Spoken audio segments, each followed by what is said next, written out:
தமிழ்நாட்டில் எந்த முதலீட்டையும் செய்வதாக உறுதியளிக்கவில்லை என்று ஃபாக்ஸ்கான் நிறுவனம் விளக்கமளித்ததன் மூலம் தொழில் முதலீடு விவகாரத்தில் திமுக அரசின் மோசடிகள் அரை நாளில் அம்பலமானதாக பாமக தலைவர் அன்புமணி தெரிவித்துள்ளார்.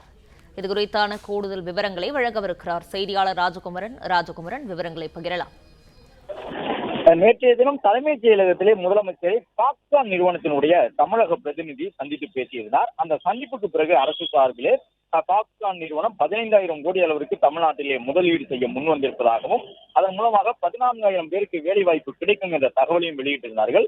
முதலமைச்சரும் கூட இது திராவிட மாடல் அரசினுடைய சாதனை என்று குறிப்பிட்டிருந்தார். தமிழ்நாட்டை ஃபாக்ஸ்கான் நிறுவனம் தேர்வு செய்தமைக்காக எங்களுடன் இணைந்து எதிர்காலத்தை வடிவமைக்க முடிவெடுத்ததற்காக ஃபாக்ஸ்கானுக்கு நன்றி.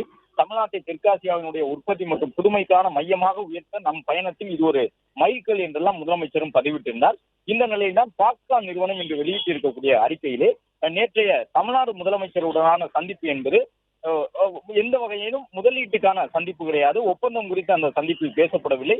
புதிதாக தமிழ்நாட்டிலே தொழில் தொடங்குவது குறித்து எந்த உறுதியும் அளிக்கப்படவில்லை என்று ஃபாக்ஸ்கான் நிறுவனத்தினுடைய செய்திக்குறிப்பில் இன்று கூறப்பட்டிருக்கின்றது. இதை விமர்சித்திருக்கக்கூடிய அன்புமணி ராமதாஸ், கெட்டிக்காரன் புழுகு 8 நாளைக்கு என்பார்கள், ஆனால் அரசினுடைய புழுகு அரை நாளில் அம்பலமாகிவிட்டது என்று குற்றம் சுமத்தி இருக்கின்றார். அது மட்டுமல்லாமல் கடந்த ஆண்டு ஆகஸ்ட் செப்டம்பர் மாதங்களின் பொழுது அமெரிக்காவிற்கு முதலமைச்சர் சுற்றுப்பயணம் சென்றிருந்தார். அப்பொழுது கூகுள் நிறுவனத்தோடு சில ஒப்பந்தங்களை போட்டிருந்தார். அதன் அடிப்படையில் கூகுள் நிறுவனம் தமிழ்நாட்டிலே செயற்கை அறிவுத்திறன் மையத்தை நிறுவும் என்று எதிர்பார்க்கப்பட்டது.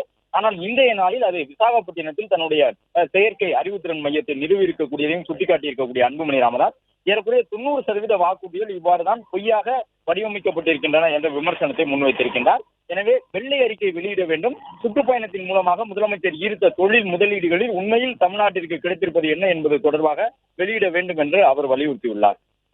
பிளே ஸ்டோர் மற்றும் ஆப் ஸ்டோரில் இருந்து பாலிமர் செயலியை QR கோடு மூலம் பதிவிறக்கம் செய்யுங்கள். செய்திகளை உடனுக்குடன் பெறுங்கள்.